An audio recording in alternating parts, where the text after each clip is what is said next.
You ever wake up from a dream and just think, okay, what was that? Hmm. Maybe it was one of those really weird ones. Or maybe it felt incredibly real. Or sometimes, maybe like me, you wake up and hell, poof, nothing, just gone. It's something we all experience, right? So today, on the deep dive, we're going right in. We want to figure out what dreams really are, why we have them, and, what they might tell us about ourselves. Think of this as your shortcut to getting clued in on that whole world inside our heads. I'm honestly really curious about this, so let's explore it together. Absolutely. And it's a fascinating journey. We're going to uncover some pretty surprising science behind this universal thing we do every night.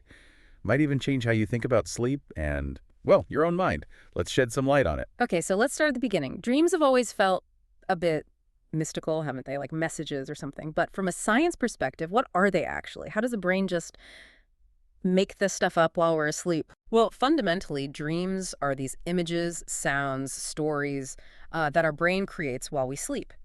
And what's really interesting is they mostly happen during REM sleep. That's rapid eye movement sleep.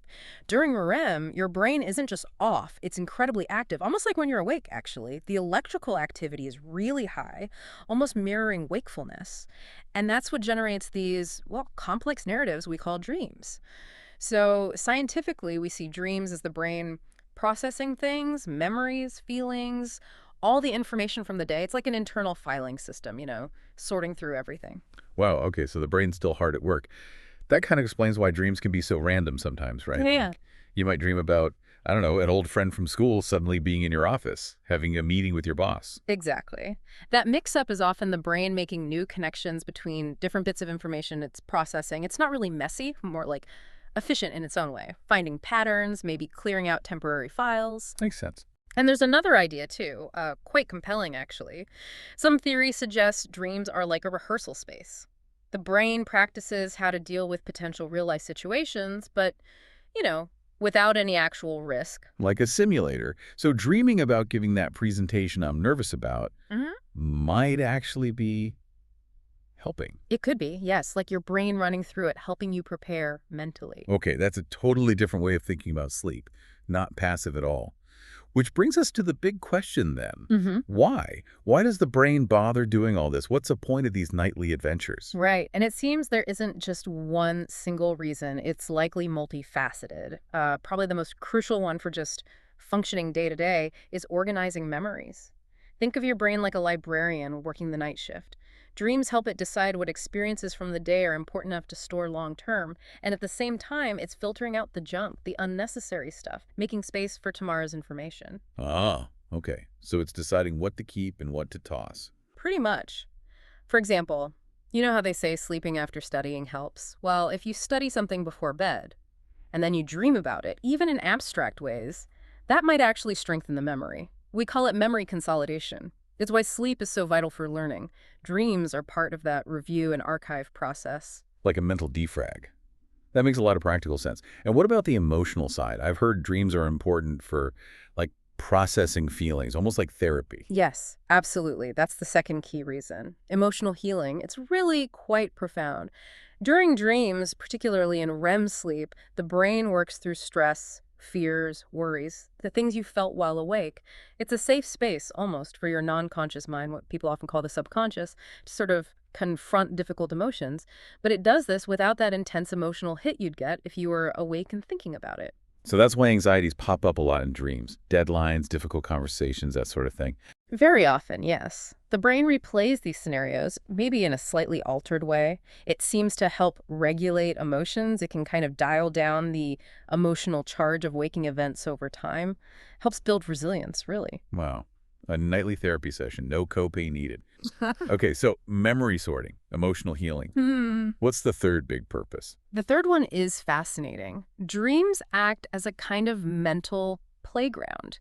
This is where we can practice scenarios without real-world consequences. The playground. Yeah. Take that classic dream of being chased. It's probably not predicting danger. It could just be your brain training your survival instincts, like rehearsing your fight or flight response. Okay, like practicing. But it's not just about danger. This playground idea extends to creativity and problem solving too, which raises a really interesting question.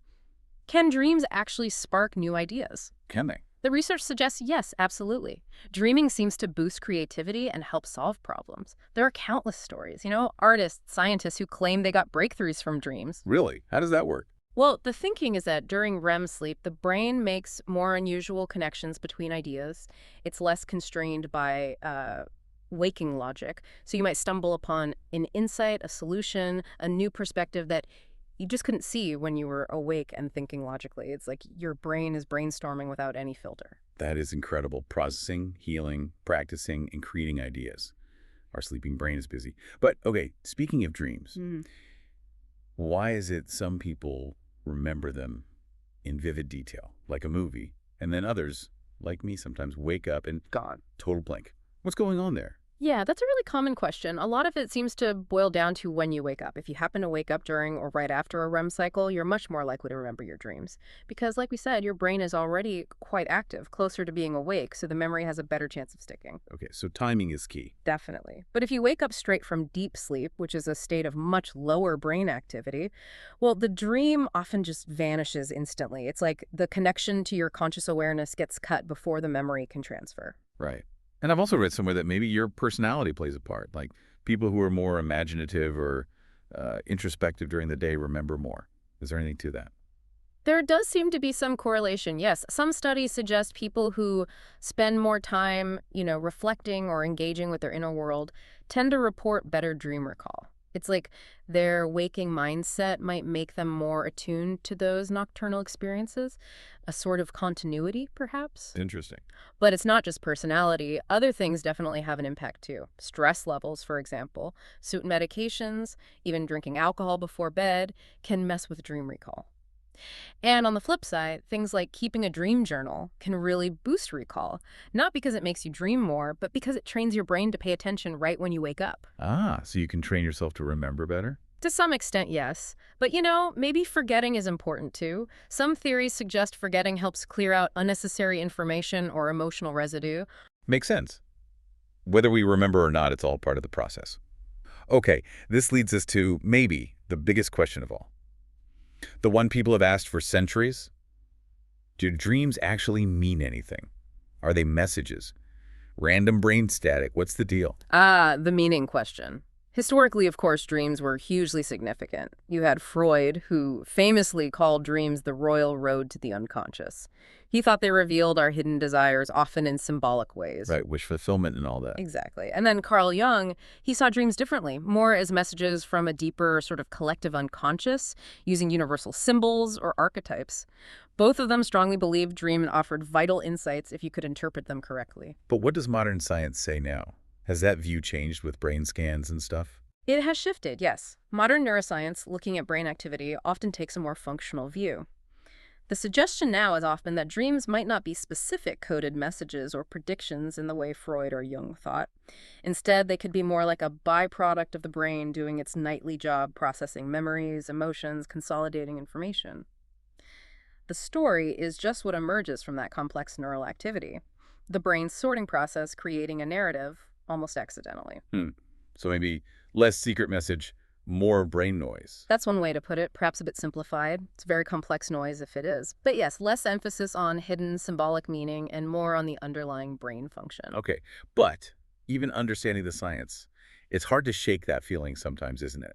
That feeling that a particular dream did give you an insight or an answer you were looking for. That powerful personal feeling. It absolutely is, and that's where it gets really interesting, the intersection of the science and our own subjective experience. So a dream might not be a literal prophecy, right? Science doesn't really support that. But the emotions it brings up or the unusual connections it makes in your mind, those can be incredibly meaningful on a personal level. How so? Well, that unexpected combination of elements or the feeling you wake up with might genuinely spark a new idea for a problem you're stuck on. Or maybe it helps you see an emotional pattern in your life you hadn't noticed consciously. So the meaning might not be some external message, but rather, it's about how your unique brain is making sense of your world, is presenting possibilities or insights that your logical, waking mind might filter out. It's rich material for self-reflection, definitely. Okay, that makes a lot of sense. It's not necessarily a message from somewhere, but it can still be meaningful to you. So, wrapping up this deep dive then, it seems clear dreams are universal. Everyone has them, remember them or not. And they do real work, right? Sorting memories, helping us learn, processing emotions, and sometimes, yeah, maybe reflecting our worries, but also potentially sparking creativity. It's a lot. It really is. So what does it all mean for you, listening, however you choose to think about your dreams, whether through a scientific lens or a more personal one? They are clearly like this window, a window into this incredibly active, complex world inside your own mind. It just shows how amazing the brain is, working away even while we sleep. So, maybe something to think about tonight as you're drifting off. Do your dreams hold specific meaning for you? Are they just the brain sorting things out? Or do they offer something more? A glint into how you're feeling, maybe? A solution? Or just pure imagination? It's probably some blend of it all, isn't it? Science and personal insight, all happening while you sleep.